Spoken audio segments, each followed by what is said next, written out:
I swear to you, Audrey, you are Oh, just freaking adorable. And I'm oh, so thank grateful for you. you. Thank you, Len, so much. I'm grateful for you too. And my goodness, Rev Wayne, thank you so much for your message and your song at the end there. Man, that just brought me into the story of life. Isn't it just so? Tears come up again, just remembering how we're so busy as adults and our kids. And gosh, I just remember playing with my kid, and then, he got to that age where he didn't want to play with mom so much anymore. And it hurts a little, it hurts a little, but it's all good. And I just hope that everybody grows up. Well, I know everybody grows up just how they're supposed to, but gosh, that guilt is real, isn't it? Oh. Sure is. Oh boy. And just remembering to my mama, she was here just October 6th at the beginning of the month in Canada. We have our Thanksgiving earlier, so it was at the first Monday or so here, and my parents were here. And geez, that reminds me of my mom. She was cooking the turkey with my husband, and she played a John Denver song and grabbed me, and she was dancing with me. It was the song, The Jet Plane, Leaving on a Jet Plane. And my goodness, she held me, danced with me, sang the words. I was held by love, by truth.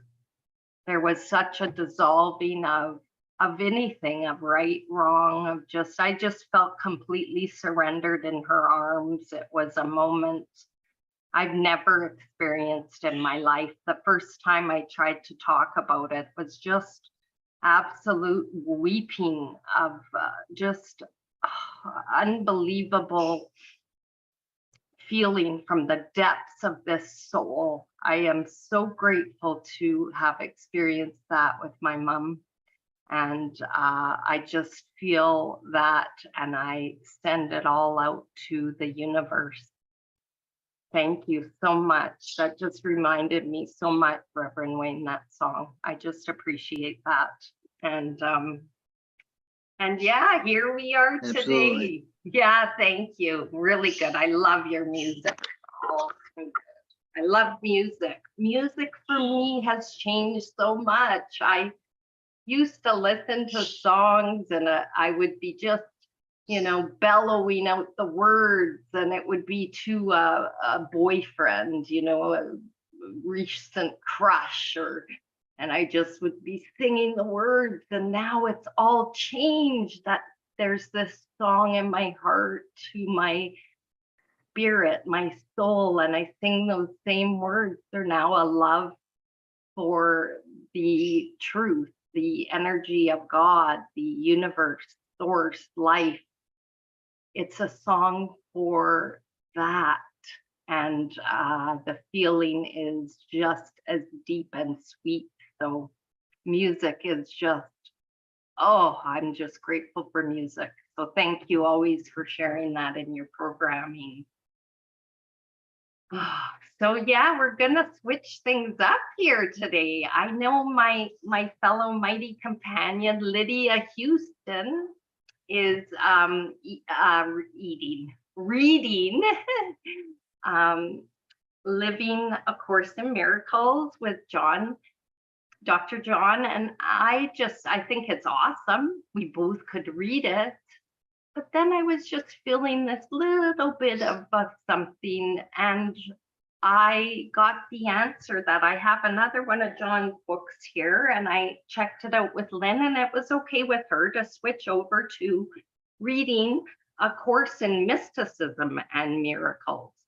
Begin Your Spiritual Adventure, also by John, who's the author of Living A Course in Miracles. So I figure it'd be great because then we get two books, and I think it's wonderful. So we're going to start this book today, and Lydia can be found on ACIM Gather here on YouTube.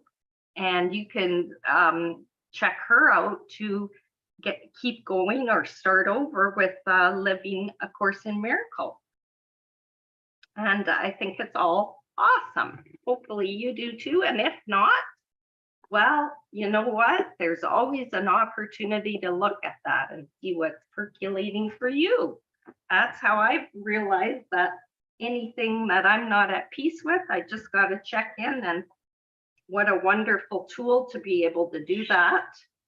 And the times I can't, I am gently guided when I can. So this is just awesome. So we're going to start with the preface or preface or pre-facie, if you don't want to do phonetics. We're going to start with a quote, Evelyn Underhill. Mysticism is the pursuit of a spiritual and intangible quest, the finding of a way out of illusion or a way back to absolute truth. Oh my gosh, I love that already. The finding of a way out of an illusion or a way back to absolute truth. Beautiful.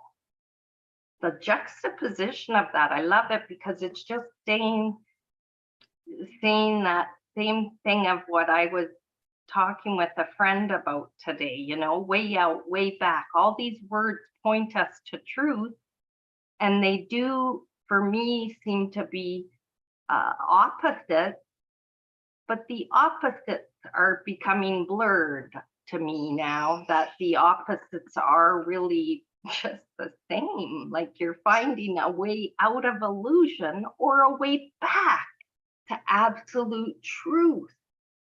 Seemingly opposites there, but are they really? Each is its own truth, the way out of illusion, the way back to absolute truth. Oh, I love it. It is an intimate personal adventure. Mysticism is the art of art.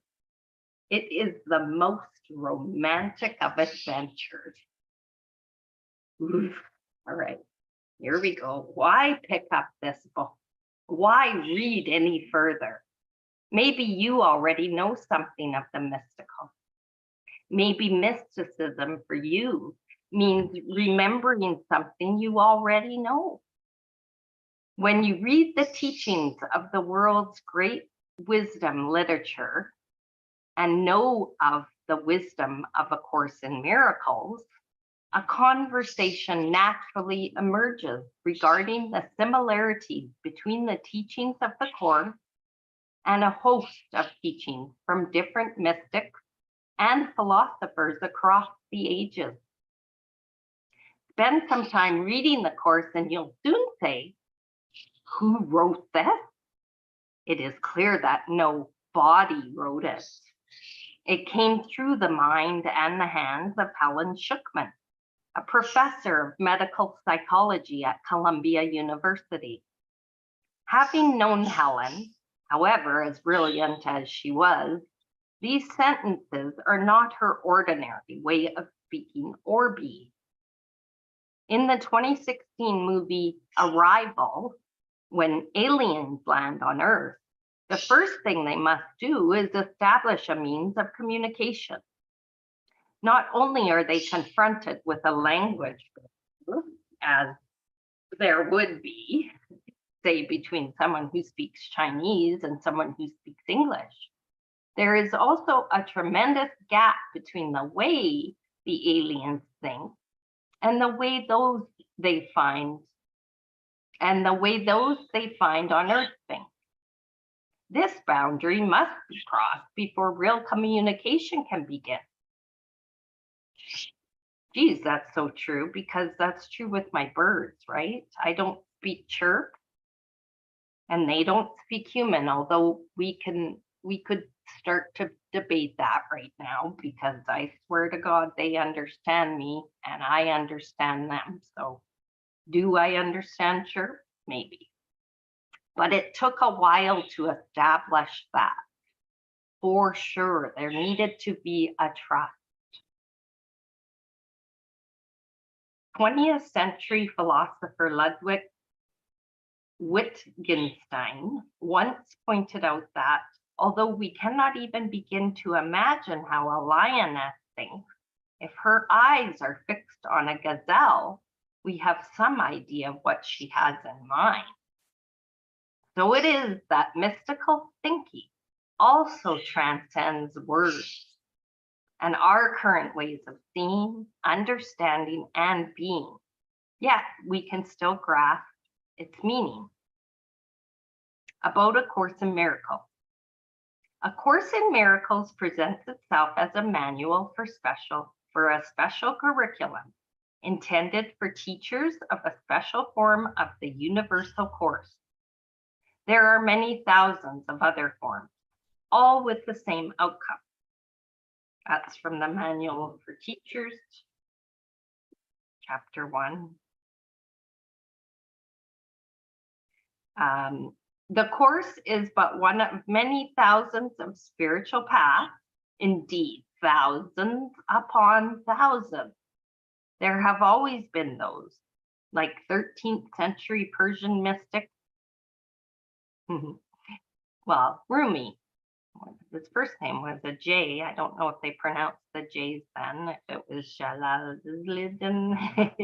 Just say Rumi, it was Rumi, who have brought us different spiritual truths. In fact, many of the ideas contained in the course are reflected in the teachings of a host of different thinkers and traditions that both predate and are contemporaneous with it. This is especially true for those who engage in what is called non-dualistic thinking, the Gnostic, Neoplatonists,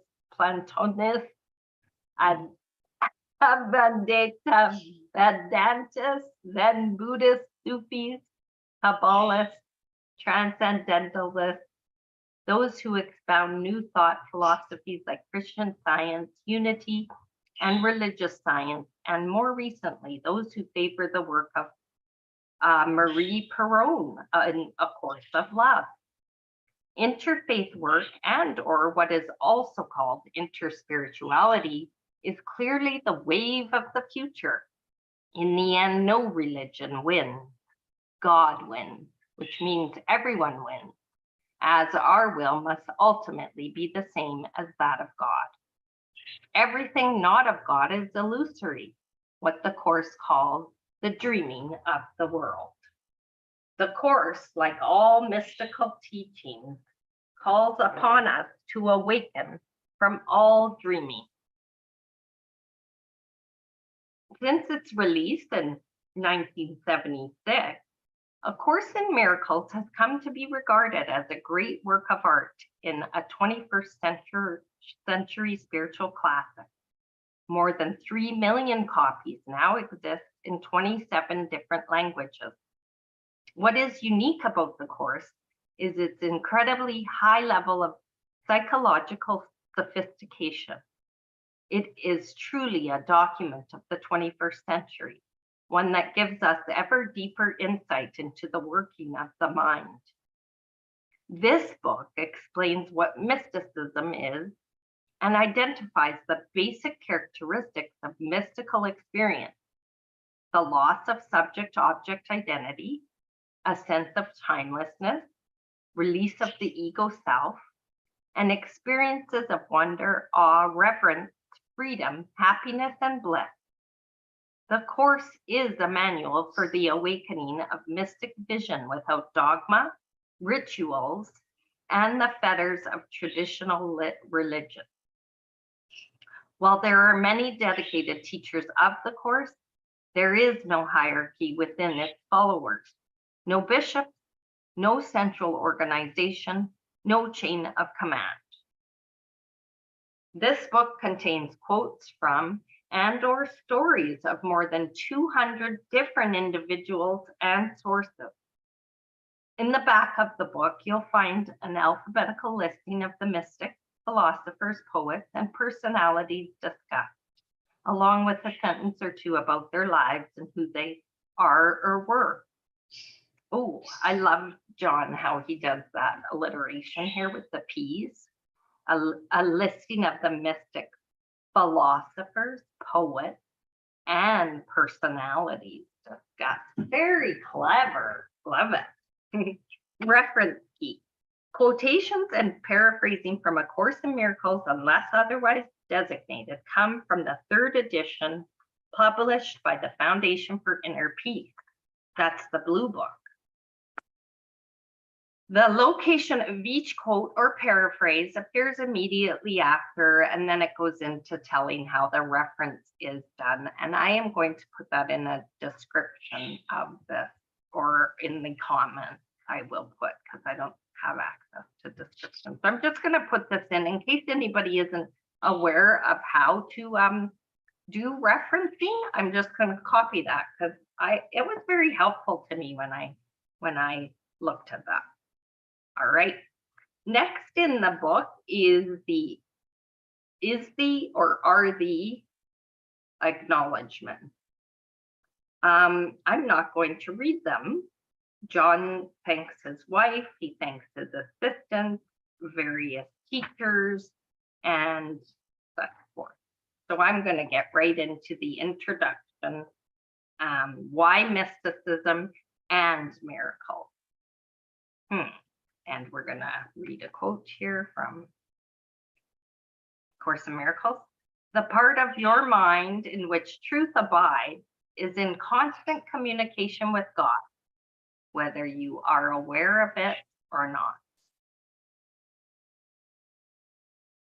And this is interesting because I'm like, oh, whether I'm aware of it or not is actually so neat, because I just had the thought about the blank mind, and when I'm not thinking thoughts with God, my mind is actually blank, and how that has been presenting itself to give meaning in this mind. It was just shown here whether I'm aware of it or not, and because I think for me, I wasn't aware of it before. It's because so much else was making noise in there. So to ever say mind was blank was blasphemous to me, because God knows this mind had never been blank. So just reinforcing that teaching there for this one. Thank you. So let's go here. I'll do my best with names and pronunciation, but you know, I just will go with the flow and laugh, because I'm sure it won't sound how it's quote unquote supposed to be, but it is just going to be what it's going to be. Two early 20th century mystics, G.I. Gurdjieff and Ramana Maharshi, both said that what is important in life is having a clearly defined living question.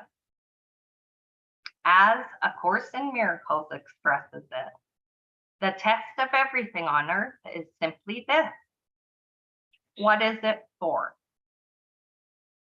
We can think of this question as the how and the why of life. We thirst for the truth, because only truth will satisfy the soul's deep longing for God. How did we get into these bodies, in this world, at this time? What are we supposed to do here? Does life extend beyond the limitation of our bodies, or do we just have a birth, a dream, and then death? There are people who say they know the answers to these questions. They have experienced insight, sometimes a momentary knowing, sometimes longer, deeper, more profound experiences that lead to an inner conviction and a living awareness of eternal life.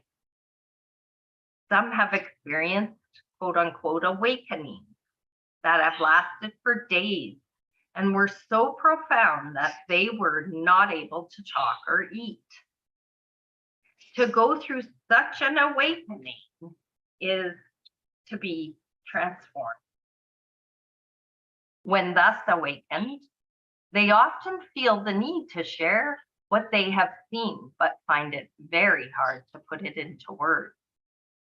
Likewise, you may experience an insight with such profundity that you stop for a moment and peek into eternity through disciplined study and contemplation, through simply getting quiet, through falling in love, perhaps due to the death of a spouse, perhaps while fishing or driving, or perhaps for no clear reason at all.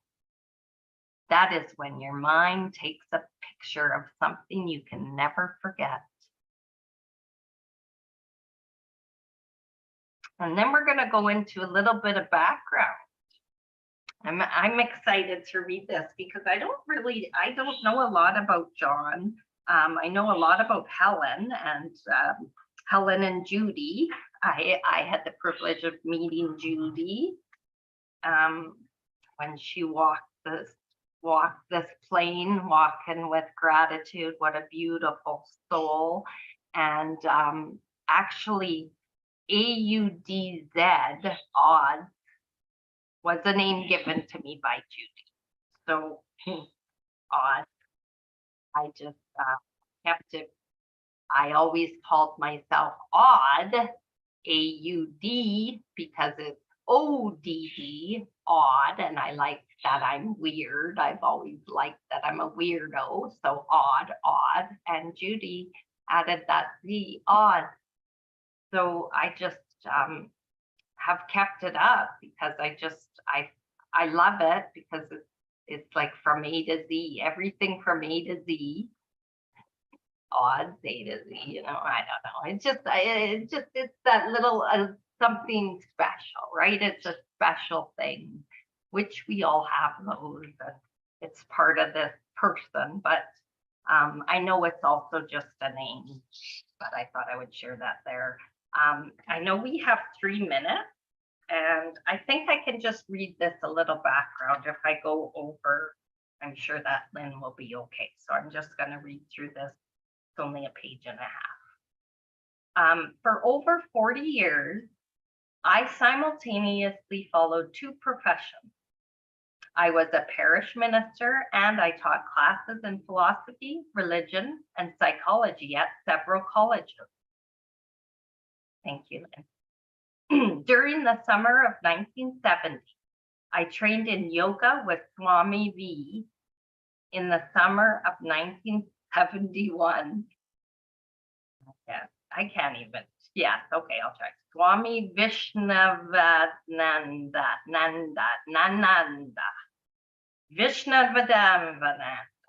So, in the summer of 1971, I left on a trip through India on which I spent time with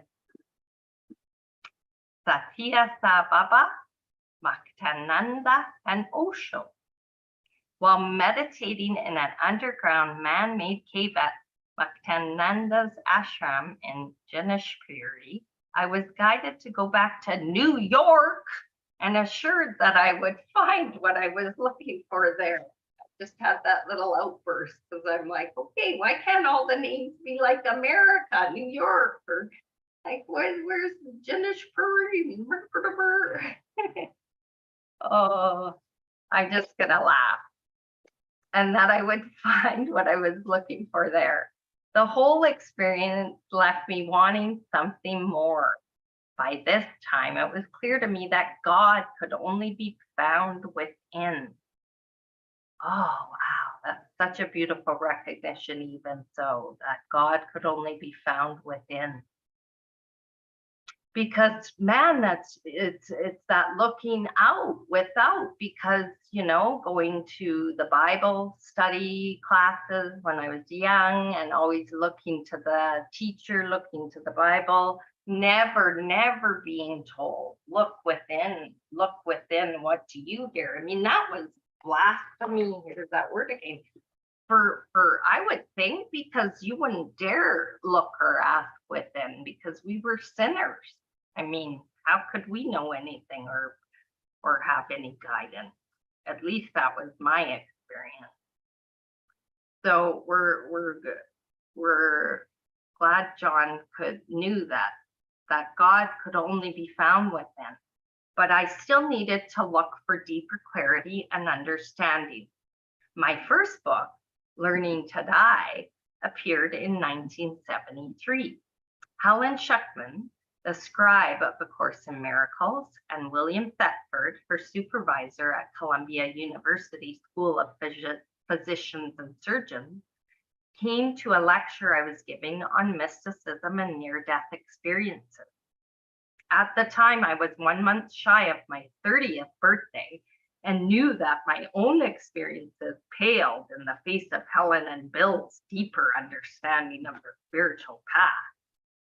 They were, however, quite kind.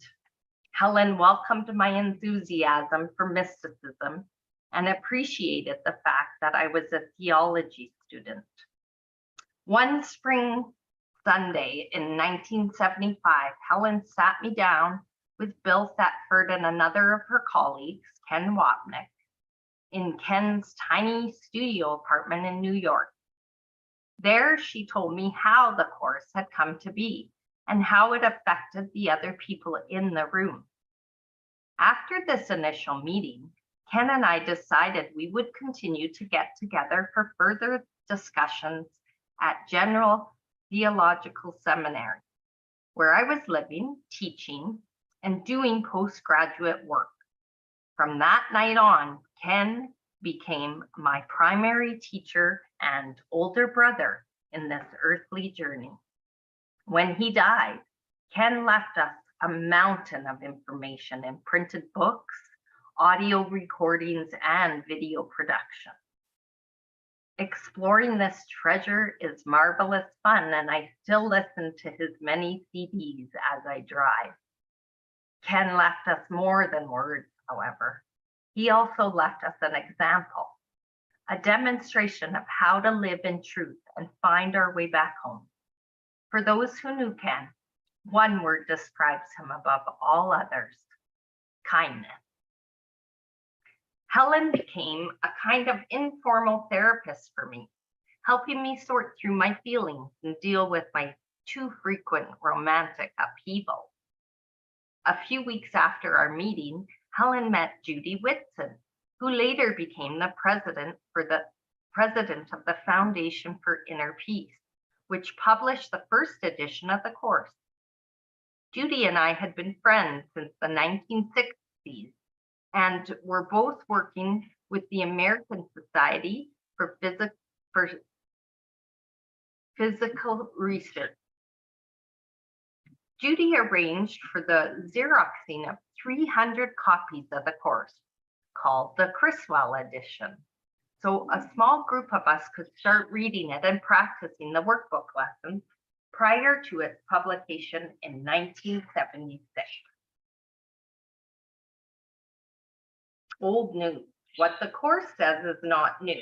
It simply provides an expansive view. That's a quote from John. Israel-American violinist Itzhak Perlman once said, "An amateur practices until they get it right. A professional practices until they can't get it wrong." Oh, dang, that juxtaposition of the words. An amateur practices until they get it right. A professional practices until they can't get it wrong. You know, I'm reminded of writing and editing and editing and editing and looking and sooner or later you just have to say, okay, well, it may not be finished, but you can look at it and maybe it's not wrong anymore, but you could change things. It's so interesting, isn't it? Maybe the grammar needs correcting, but this word could be changed, or that word. So the more a student practices a musical instrument, the more perfect and beautiful the sound. Likewise, the more the principles of the Course are understood and applied, the deeper we experience a sense of divine order. The course is sophisticated and erudite, unpretentious and profound. It tells us over and over that the path is incredibly simple. We, however, are not simple.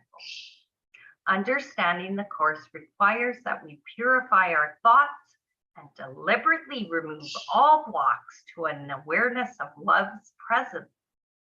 It requires that we put aside all judgment, attack thought, defensiveness, and deceptiveness.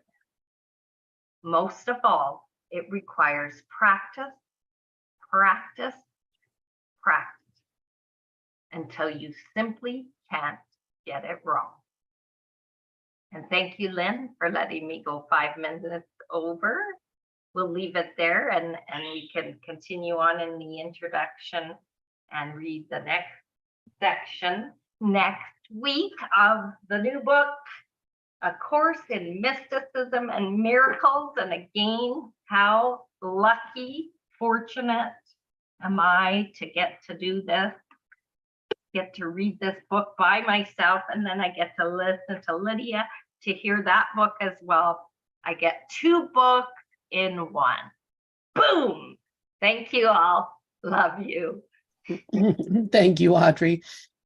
That's lovely. And this is so cool because, you know, people don't think about being a mystic, but John Mundy is a mystic. You're a mystic. I'm a mystic. Everyone here is a mystic, and I love it. Thank you once again, Audrey Whitehead. Audzi, you're such a sweetheart, and we will see you next week for more of this. Bye-bye. Lynn, my computer's about to die, so I'm gonna have to go. Okay. All right. All Well, right, we're so, closing this up anyway. Okay, So- okay. All right. Thanks, you guys. I love you all. Love you, Wayne. Love you, too. Dove. Love Love you, everybody.